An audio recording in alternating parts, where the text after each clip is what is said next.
Пожалуйста, выступление президента Исламской Республики Афганистан, господина Гани. Bismillahirrahmanirrahim. Let me first congratulate President Putin on a remarkable chairmanship. Let me also congratulate the founding members of the state on proving the relevance of the Shanghai Organization at a time when multiple organizations are formed but dissolved. Shanghai Cooperation Council has proven its relevance. It has solved significant issues. In its first phase, it's expanding, and the very expansion and desire of India and Pakistan to join is a tribute to its relevance, and we hope that will become more relevant. Let me thank the President of Bashkortostan for remarkable hospitality, and thank Mr. Mendistov for stewardship of the organization. I'd like to make a couple of some quick points. First, we have two images of Afghanistan. An Afghanistan that is a source of threat and instability, a driver of narcotics and terrorism. And then there's the other Afghanistan, an Afghanistan where the majority of the citizens participated in a democratic election and where 36% of the electorate were women. In Afghanistan, that would be the source of prosperity with our location, our water resources, our mineral resources, our significant energy. That our tragedy is that we are a rich country inhabited by poor people and threatened by forces from inside and outside the region. There is an opportunity to realize that potential, and I represent that opportunity in that vision. What are the two fundamental enemies? Terror and narcotics. Where do the terrorists come from? A significant number of them come from your countries and use our territory to destabilize your countries or other countries of the region. We need to recognize the problem and acknowledge it, that these are people who do not have a political problem with us, the government of Afghanistan. They have a design to destabilize our region. Unless this fundamental fact is recognized, we will not be able to deal with it comprehensively. There are terrorists from Central Asia, from China, from Pakistan, from Russia, that are targeting us. There are also terrorists from Saudi Arabia, the Arab Middle East, that are targeting us. And there's a continuous flow of terrorists from Pakistan who are targeting both Pakistan and us. So it's a common enemy. The second is narcotics. There are producers, processors, traffickers, and consumers. This forms a chain. Those who consume have as much a problem on their hands as those who produce. The largest benefits go to the traffickers.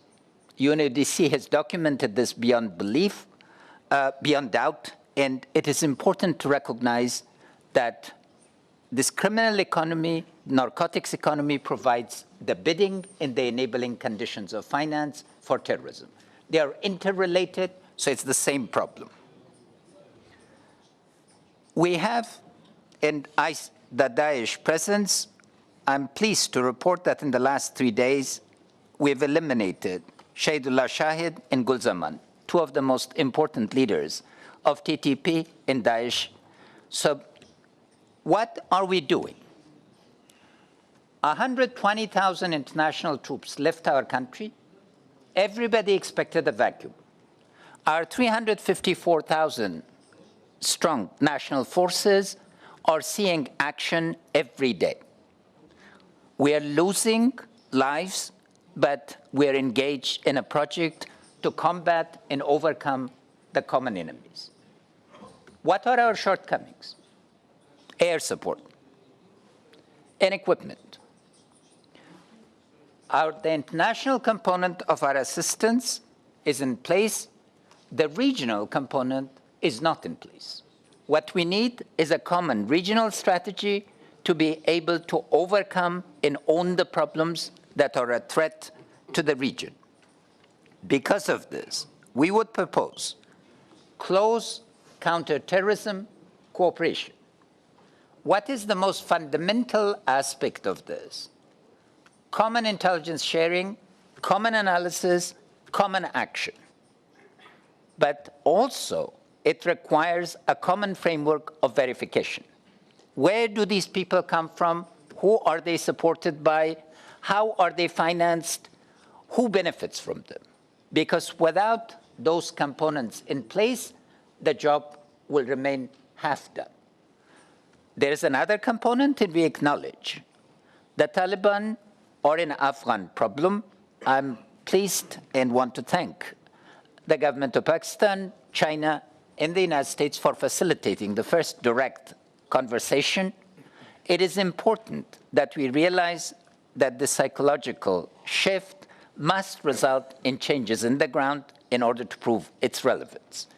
But there must be a national political framework for reconciliation, because every Afghan that needs to be included, we desire to include. On counter-narcotics, the efforts have been half-hearted in the past. They have not been serious, and we would like, again, to propose a serious common agenda where all of us acknowledge when tons of narcotics are trafficked to reach their destinations, there must be significant security gaps in the countries through which that passes and in the countries where it's consumed. We have a common problem. We would like to deal with them. So what we would propose is a ministerial level meeting in Kabul at the soonest to be able to share analysis, arrive at a common plan of action, and commit our energies together to overcome the twin menaces. Afghanistan wants to breathe. The people of Afghanistan have sacrificed immensely, and we find the blood unnecessary. At the end, let me congratulate Uzbekistan on assuming the leadership of the Shanghai Cooperation Council, and we look very much forward to productive results of next year's meetings. Благодарю вас, уважаемый господин